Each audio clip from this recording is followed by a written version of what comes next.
Student welcome on YouTube channel classroom study. ये हमारा second video है on the topic is cash flows. Okay, cash flow under the capital budgeting decision.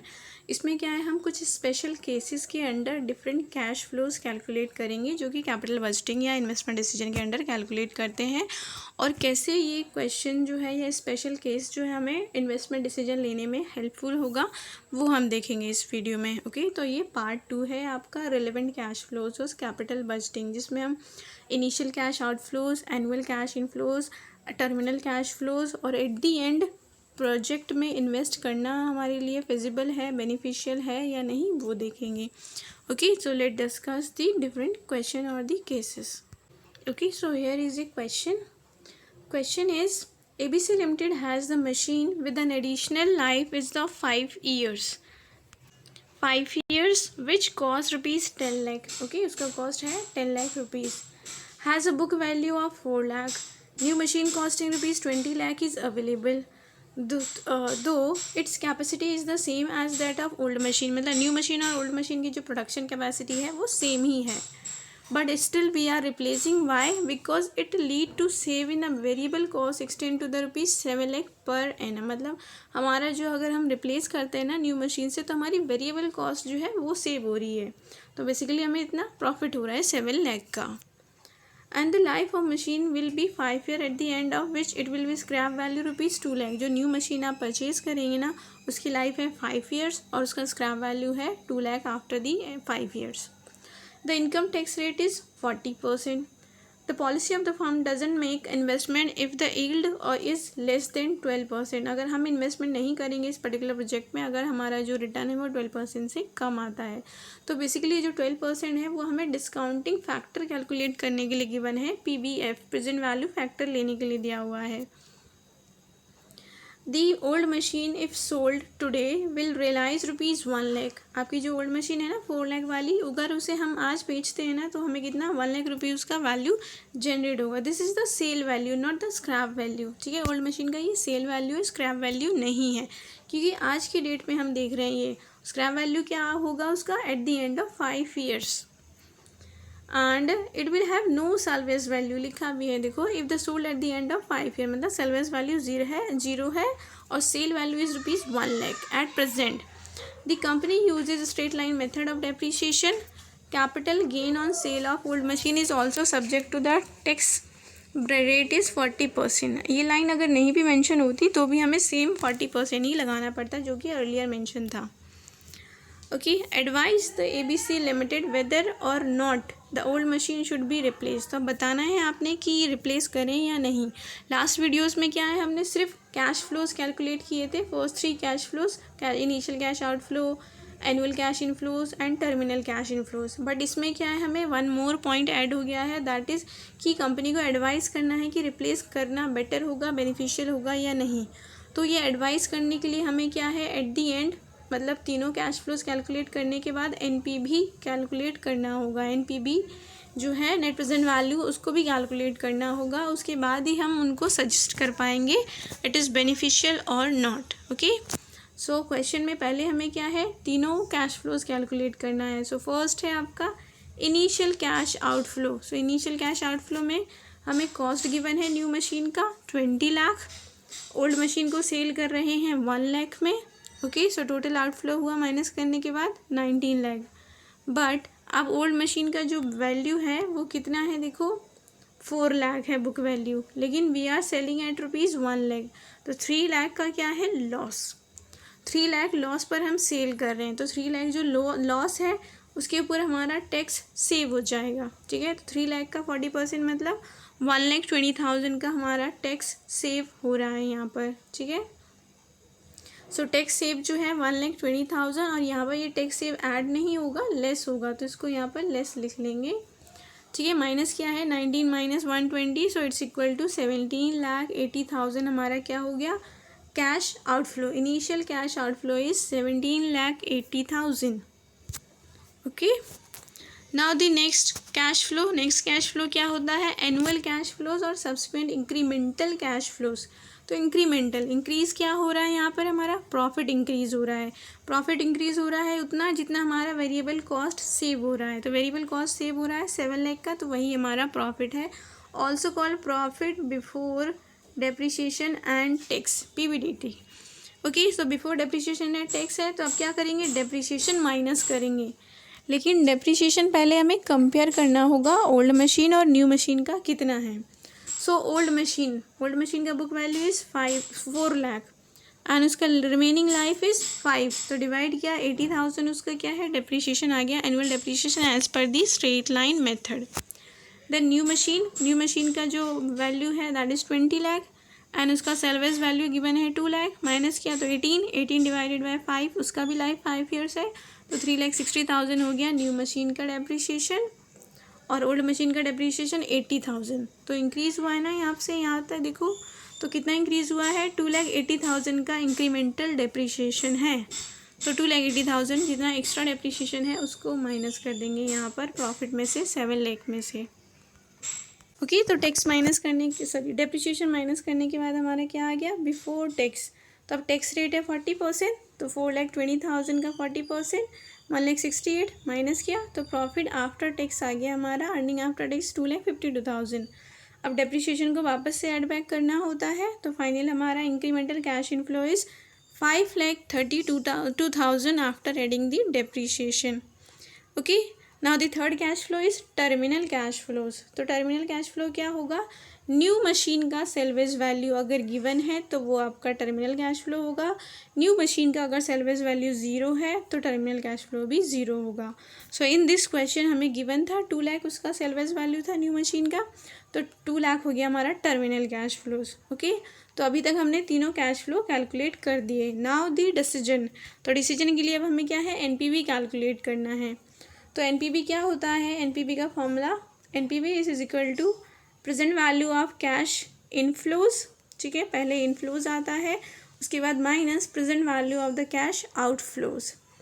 ठीक है, inflow में से outflow minus करेंगे। तो इनफ्लो क्या होता है, बेसिकली इनफ्लो मतलब प्रॉफिट रिटर्न, और आउटफ्लो मतलब जो फर्स्ट कैश फ्लो हमने कैलकुलेट किया वो। तो अब यहाँ पर रिटर्न जो है ना, दे आर 2। ठीक है, रिटर्न जो है वो 2 हैं, एक तो है एनुअल इनफ्लोज वाला एंड सेकेंड है टर्मिनल कैश फ्लो इनफ्लो। वो भी तो रिटर्न ही मिल रहा है आपको, at the end of 5th year मिल रहा है, वो बात अलग है, but that is also a return. तो इन दोनों का प्रेजेंट वैल्यू निकालेंगे। सो यहाँ पर फर्स्ट है present value of the incremental cash flows.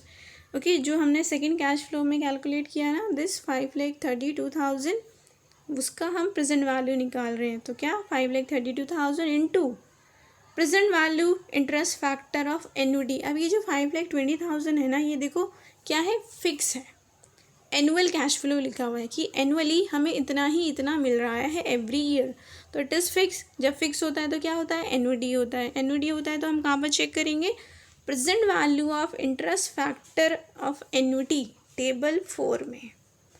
ठीक है, टेबल 4 होती है आपकी डिस्काउंटिंग फैक्टर्स की, उसमें चेक करेंगे इसका डिस्काउंटिंग फैक्टर। एंड कैसे चेक करेंगे, इसकी लाइफ कितनी है मशीन की, 5 ईयर्स। ठीक है, न्यू मशीन की लाइफ देखेंगे 5 ईयर्स है, और रेट कितना है 12%। देखो क्वेश्चन में लिखा था कि अगर इससे कम होगा तो हम नहीं रिप्लेस करेंगे this line, where is this.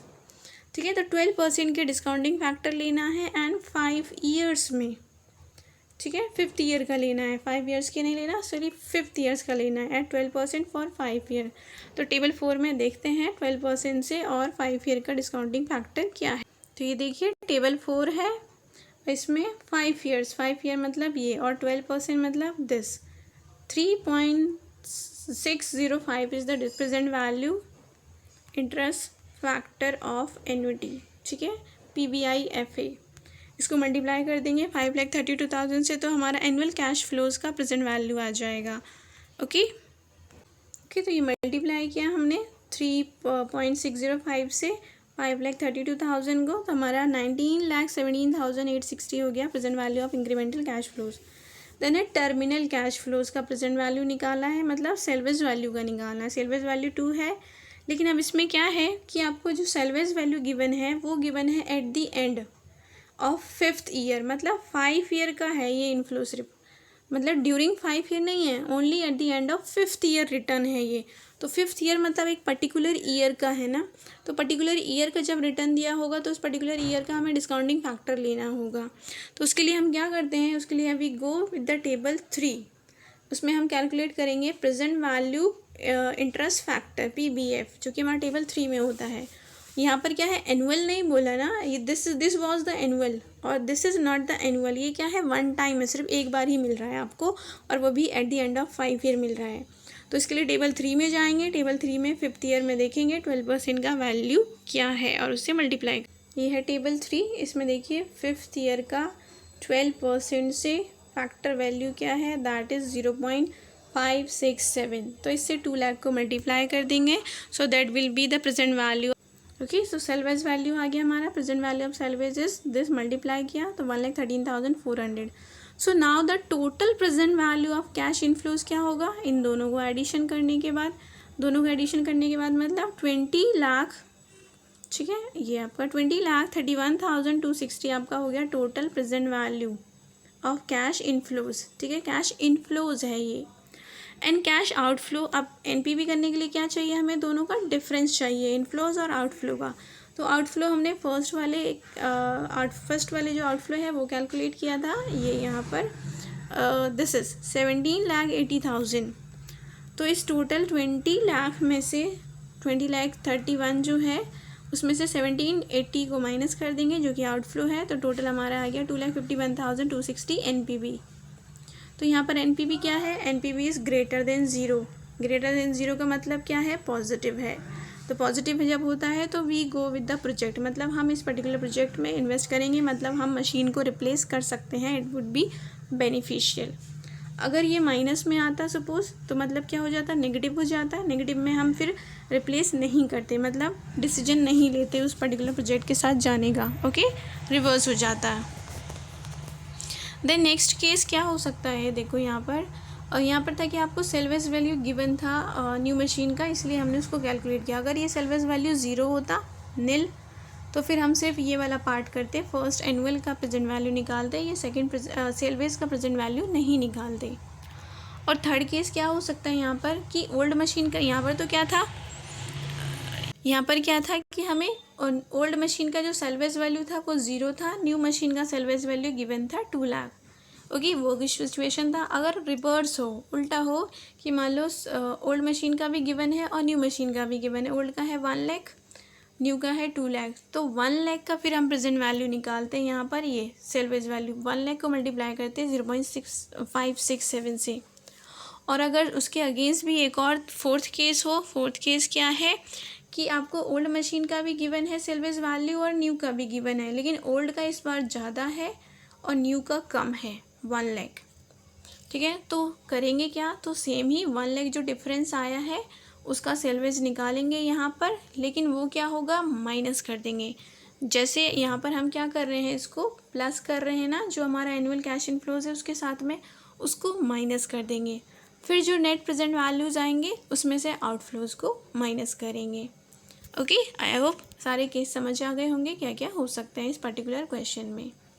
ठीक है, now the one more situation कि जब आपको डेटा जो है इस फॉर्मेट में गिवन हो, टेबल के फॉर्मेट में, वहाँ पर क्या था, एनुअल कैश इनफ्लोज हमने कैलकुलेट किया था। यहाँ पर क्या है, हमें 2 मशीन्स का पूरा डिटेल गिवन है in detail. So let's see the question first.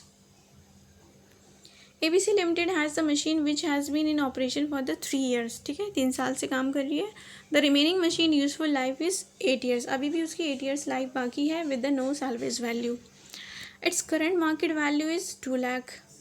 Company is considering a proposal to purchase new model of machine to replace the existing machine. New machine खरीदने जा रहे हैं and this is the relevant data. Existing machine मतलब old machine और new machine तो new machine ही है। तो कॉस्ट है 3,30,000, लाइफ 11 years था, तो 11 में से 3 साल यूज़ कर लिया, मतलब 8 years बाकी है अभी इसका।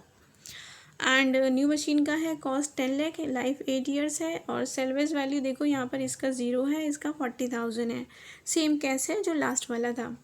और यहाँ पर एनुअल आउटपुट मतलब प्रोडक्शन यूनिट्स गिवन है 30,000 एंड 75,000। सेल प्राइस गिवन है 15 rupees 15 rupees. Annual operating hours है, मतलब कितने घंटे काम कर रही है मशीन, सो 3 आवर्स 3 आवर्स, तो इधर तो कोई चेंज नहीं है। एंड द कॉस्ट है आपका cost of material, cost of labour per unit है ये, तो इनसे मल्टीप्लाई करके अमाउंट आ जाएगा। देन इनडायरेक्ट कॉस्ट है कुछ आपका 50,000 और 65,000। देन फर्दर क्या है, company follows the straight line method of depreciation, corporate taxes 30%, ABC limited doesn't make any investment if the yield is 12%, वही डिस्काउंटिंग फैक्टर 12% पर लेना है। And advise the company whether existing machine should be replace और not, ignore the capital gain tax. ठीक है, ये data given है। Now अब फर्स्ट कैश फ्लो कैलकुलेट करेंगे। फर्स्ट क्या होता है, ऑपरेटिंग। ठीक है, तो कॉस्ट ऑफ न्यू मशीन कितना है, 10 लाख है। ओल्ड मशीन को कितने में सेल कर रहे हैं, जितना उसका मार्केट वैल्यू था, मार्केट वैल्यू मतलब 2 लाख, क्योंकि इसके अलावा और तो कोई सेलवेज वैल्यू दिया नहीं है, तो 2 लाख में सेल कर रहे हैं। लेकिन 2 लाख में कितना, किस अमाउंट को सेल कर रहे हैं, ओके तो उसको इग्नोर करने के लिए बोला ना कि अगर मान लो लॉस है या गेन है तो उसको इग्नोर करना है लास्ट लाइन ना, तो इसलिए यहाँ पर लॉस नहीं कैलकुलेट किया और गेन भी नहीं कैलकुलेट किया ऑन टैक्स। ठीक है, और वैसे भी नहीं कैलकुलेट कर सकते क्योंकि यहाँ पर उसकी 2 वैल्यूज़ नहीं दी हुई है कि प्रेजेंट वैल्यू कितना है और उसकी सेल वेज वैल्यू क्या है। ओके, सो ये आ गया हमारा आउटफ्लो। आउटफ्लो कितना है, initial outflow 8 lakh rupees. Next है annual cash, incremental annual cash flow after tax. तो उसके लिए क्या करेंगे, यहाँ पर सेल्स गिवन है, सेल्स माइनस कॉस्ट करेंगे तो प्रॉफिट आ जाएगा। सेल्स कैसे, नंबर ऑफ़ यूनिट्स प्रोड्यूस है 30,000 एंड 75,000। सेल प्राइस गिवन है दोनों में 15 रुपीज़, तो 15 से मल्टीप्लाई किया 30 को 4,50,000, 15 को मल्टीप्लाई किया 75 से तो 11,25,000। ये है सेल्स अमाउंट। ठीक है, these are the sales values. उसके बाद कॉस्ट है, कॉस्ट क्या है, कॉस्ट है मटेरियल की 4 रुपीज़ पर यूनिट, कॉस्ट है लेबर की 40 रुपीज़ पर यूनिट, कॉस्ट है अदर इनडायरेक्ट कॉस्ट। ठीक है, तो नंबर ऑफ़ यूनिट्स प्रोड्यूस से मल्टीप्लाई कर देंगे 4 इंटू 30 दिस 1,20,000, 40 इंटू 30 1,20,000 एंड ये 70 इंटू दिस 75 क्योंकि ये न्यू मशीन का है, तो ये आ गया आपका 3 लाख। ठीक है, मतलब न्यू मशीन का लेबर नहीं दिया है, सिर्फ मटेरियल वाला कॉस्ट दिया हुआ है। एंड उसके बाद इनडायरेक्ट कॉस्ट थी दोनों की 50,000 इसका है एंड 65,000 न्यू मशीन का है। सो ये आ गई आपकी टोटल कॉस्ट 2,90,000 ओल्ड का और 5,75,000 न्यू का, ये है टोटल कॉस्ट। तो टोटल कॉस्ट को टोटल सेल्स में से माइनस कर देंगे, ये सेल्स में से इनको माइनस किया दिस, तो ये आ गया हमारा profit before depreciation and tax 1,60,000 and 5,50,000। ठीक है, नाउ नेक्स्ट वर्ड, अब ये बिफोर डेप्रिसिएशन है तो डेप्रिसिएशन माइनस करेंगे। अब डेप्रिसिएशन कैलकुलेट कैसे किया, पहले तो यहाँ पर देखिए डेप्रिसिएशन ये रहा। ठीक है, डेप्रिसिएशन है ओल्ड मशीन का, पहले ओल्ड मशीन का book value 3,30,000, 3,30,000 against the life 11 years, तो कितना आया 30,000 पर ईयर डेप्रिसिएशन आया ओल्ड का। अब न्यू मशीन का, न्यू मशीन के लिए क्या है, कॉस्ट गिवन थी 10 लाख, स्क्रैप वैल्यू गिवन था उसका 40,000 एंड लाइफ 8 ईयर्स, तो 1,20,000 हो गया न्यू मशीन का डेप्रिसिएशन और ओल्ड मशीन का डेप्रिसिएशन 30,000। ठीक है, तो यहाँ पर माइनस किया, ये देखिए 30,000 माइनस किया प्रॉफिट में से और 1,20,000 माइनस किया, तो आपका प्रॉफिट बिफोर टैक्स आ गया 130, 430। नाउ दी टैक्स रेट 30% दिया हुआ है, तो 30% ऑफ 1,30,000, 30% ऑफ 4,30,000, तो ये आया, माइनस किया प्रॉफिट आफ्टर टैक्स आ गया। उसके बाद डेप्रिसिएशन वापस ऐड बैक करना होता है, तो डेप्रिसिएशन को वापस ऐड बैक किया, सो फाइनली हमारा कैश फ्लो आफ्टर टैक्स जो है वो हो गया 1,21,000 एंड 4,21,000 फॉर न्यू मशीनरी। तो अभी आप ये देखो, यहाँ से यहाँ क्या हो रहा है, इंक्रीज़ हो रहा है हमारा प्रॉफिट, हमारा इनफ्लो जो है वो इंक्रीज़ हो रहा है। तो कितना इंक्रीज़ है, दैट इज़ 3 लाख, दोनों का difference. Incremental cash flow is 3 lakh, annual cash flow जो है हमारा वो 3 लाख है, एनुटी कैश फ्लो जो है वो 3 लाख है। Now the third inflow is terminal. तो टर्मिनल के लिए हमें न्यू मशीन की सेलवेज वैल्यू गिवन है, दैट इज़ 40,000, तो वो हो गया हमारा terminal cash flow. Now the NPV calculate करना है। अब एनपीवी के लिए क्या है, जो हमारा एनुअल कैश फ्लोज है उसका प्रेजेंट वैल्यू निकालेंगे, जो हमारा सेलवेज वैल्यू और टर्मिनल सेलवेज वैल्यू उसका प्रेजेंट वैल्यू निकालेंगे।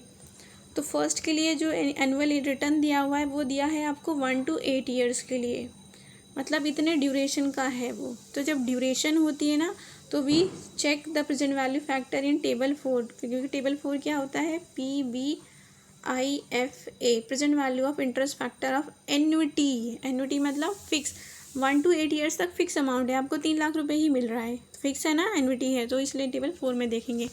टेबल 4 में 12% तो डिस्काउंटिंग फैक्टर है और against the row is 8 year, ठीक है, 8th ईयर में देखना है और 12% से देखना है। तो चेक करते हैं टेबल में। सो ये है टेबल, इसमें देखिए 8th ईयर है और 12% पर है, ये रहा 12, तो कितना है 4.968, ठीक है। इसको 3 लाख से मल्टीप्लाई कर देंगे तो एनुअल कैश इनफ्लोज का प्रेजेंट वैल्यू आ जाएगा। उसके बाद जो सेल्वेज वैल्यू गिवन है वो गिवन है 8 ईयर के एंड में, 8 ईयर के एंड में सिर्फ दिया हुआ है, पर्टिकुलर ईयर के एंड में, तो उसके लिए टेबल 3 में चेक करते हैं। तो टेबल 3 में चेक कर लेते हैं हम, सेम 12 ईयर्स का और आपका 8th ईयर में ये है 3 एंड दिस इज़ द 12%, ये रहा, ठीक है। 8 ईयर्स ये रहा आपका और 12% ये है and the value is 0.404 into में 40,000, ठीक है। तो सेल्वेज वैल्यू का आपका जो है प्रेजेंट वैल्यू आ जाएगा, फिर दोनों को ऐड करेंगे तो हमारा टोटल प्रेजेंट वैल्यू हो जाएगा। ओके, सो ये हमारा टोटल प्रेजेंट वैल्यू आ गया 3 lakh into 4.968, 14 lakh 9040 and salvage value का 40,000 into 0.404, so 16,160। Total present value is 15,6560 minus present value of cash outflow, जो कि हमने फर्स्ट आउटफ्लो कैलकुलेट किया था। सो फाइनली एनपीवी आ गया हमारा 7,06,560, तो पॉजिटिव है, मतलब प्लस में आ रहा है आंसर, तो मतलब जब एनपीवी पॉजिटिव होता है तो वी रिप्लेस द मशीनरी, तो it will be better to replace the machinery. Okay, so these were the new cases जो कि इम्पॉर्टेंट है आपको जानना for the incremental cash flows, because तभी आप डिसीजन दे सकते हैं, उनको सजेशन दे सकते हैं, अदरवाइज आप उनको सिर्फ इनफ्लोज कैलकुलेट करके आउटफ्लो कैलकुलेट करके कोई डिसीजन नहीं मिलता है। ओके, डिसीजन लेने के लिए हमें कैपिटल बजटिंग टेक्निक यूज़ करनी होगी और NPV is the best technique, ठीक है। एनपीवी जो है, जितनी भी कैपिटल बजटिंग टेक्निक्स होती हैं उनकी सबसे बेस्ट टेक्निक है, इसलिए इसके अकॉर्डिंग ही हम जनरली डिसीजन देते हैं अगर कुछ भी मेंशन ना किया हो, और secondly it is easy to calculate. Okay, I hope समझ आया होगा।